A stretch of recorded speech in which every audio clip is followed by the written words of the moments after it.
Baik, Assalamualaikum warahmatullahi wabarakatuh. Hello everyone, my name is Manielda Maitari. Dan hari ini saya akan menggantikan guru kalian untuk menyampaikan materi selanjutnya, karena guru kalian sedang ada keperluan dan beliau meminta saya untuk menerangkan materi countable and uncountable nouns. Nah, jadi sebelumnya saya telah membuat link Gform untuk absen kalian yang sudah saya taruh di Google Classroom, dan saya berharap absennya sudah semua sebelum jam pelajaran ini selesai ya guys. Oke, jadi kita langsung masuk ke materi pertama. What is countable and uncountable nouns? Countable nouns are nouns that can be counted, for instance, to count individual people, animals, place, things, or ideas. Countable nouns can be used with articles such as a or an, and countable noun has a singular plural. And for uncountable nouns are nouns that can't or impossible to count, for instance, liquids like the water and sun that cannot be counted. Uncountable nouns are always considered to be singular and can stand alone. Jadi, countable noun digunakan untuk sesuatu yang dapat kita hitung menggunakan angka. Whether it is singular like a dog, a house, a friend, or plural like a few bucks, lots of orange, dan lain sebagainya. As a countable noun kata benda ini memiliki bentuk tunggal dan jamak seperti yang saya terangkan tadi. Oke, jadi di sini ada penjelasan lebih lanjut. Jadi kata benda ini memiliki bentuk tunggal dan jamak. Bentuk tunggalnya dapat menggunakan kata a or an. In countable noun, you can use the article a or an to form a singular phrase. For example, Alda have a cat.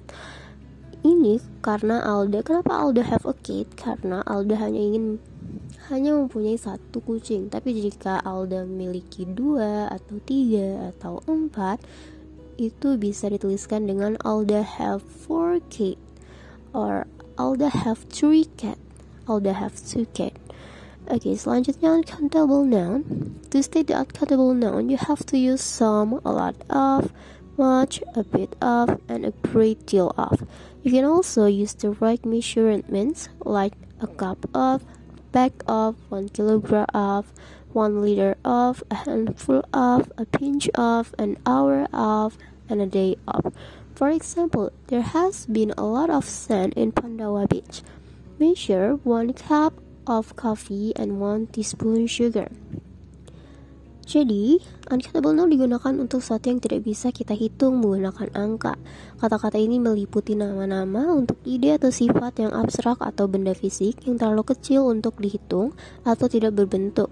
Seperti contoh tadi, air dan pasir, karena tidak mungkin bukan kita menghitung pasir satu persatu atau menimbang air beberapa liter untuk menghitung air di pantai. Lalu kemudian uncountable noun digunakan dengan kata kerja tunggal. Kata benda ini biasanya tidak memiliki bentuk jamak, seperti yang saya jelaskan di slide sebelumnya. Kalau uncountable noun ini bisa berdiri sendiri dan hanya memiliki bentuk singular. Untuk menyatakan jumlah, countable noun gunakan kata atau ekspresi seperti some, a lot of, much, a bit of, dan sebagainya. Dan bisa digunakan pengukuran tepat seperti a cut of, a bag of, 1 kilogram of, dan sebagainya. Jadi untuk measurement atau pengukuran tepat, digunakan pengukuran tepat itu biasanya terdapat di buku resep makanan seperti 1 cup of coffee or 1 teaspoon of sugar, a pinch of salt, dan sebagainya. Dan di sini ada the word expressing quantity. Here are some words that are related to quantity and are used quite often in English.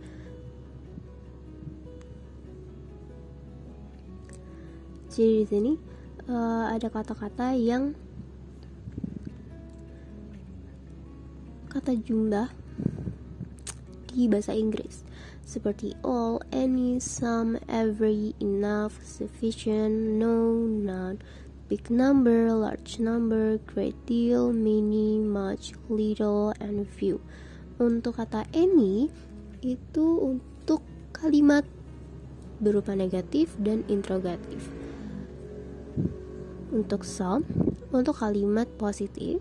Lalu untuk many dan few itu untuk kalimat yang bisa dihitung atau countable noun. Dan untuk much dan little untuk kalimat uncountable noun. Jadi tidak semua kata jumlah itu bisa digunakan untuk kalimat ya. Jadi ada peraturannya sendiri. Jadi tidak bisa sembarangan. Kemudian ada the words that do not have a plural form, seperti tea, sugar, water, air, rice, knowledge, beauty, anger, fear, love, money, research, safety, and evidence. Jadi kata ini jadi kata yang tertera ini tidak ada kalimat pluralnya guys. Jadi cuman tea, sugar, water, tapi ada penambahan kata untuk kata pluralnya. Lalu di sini saya sudah merangkum untuk countable noun dan uncountable noun. Jadi countable noun itu yang bisa dihitung or can be counted, and uncountable noun can't be counted. Countable noun can use a singular and plural verbs, but uncountable noun only use a singular verbs. Contoh kata untuk countable noun seperti few, many, seperti yang saya jelaskan tadi. Dan untuk uncountable noun yaitu little, much, dan sebagainya. Kemudian di sini ada contoh untuk countable noun seperti she has 3 dogs, there are few cars in the parking lot, how many friends do you have? Kemudian untuk contoh uncountable noun yaitu she didn't have much sugar left. Measure 1 cup of water, 300 gram of flour, and 1 teaspoon of sugar. How much rice do you want? Nah, jadi untuk kata interrogatifnya, untuk countable noun sendiri itu diawali dengan how many, dan untuk uncountable noun diawali dengan how much. Jadi kalau misalnya ada kalimat interrogatif yang menggunakan how many, berarti itu termasuk countable noun, dan jika ada kalimat interrogatif menggunakan how much, itu termasuk uncountable noun. Oke, selanjutnya yaitu tugas untuk kalian. Jadi saya sudah memberikan tugas di sini, dan di sini kalian harus memperhatikan kata yang digaris bawahi ini. Kata ini berupa countable noun atau uncountable noun.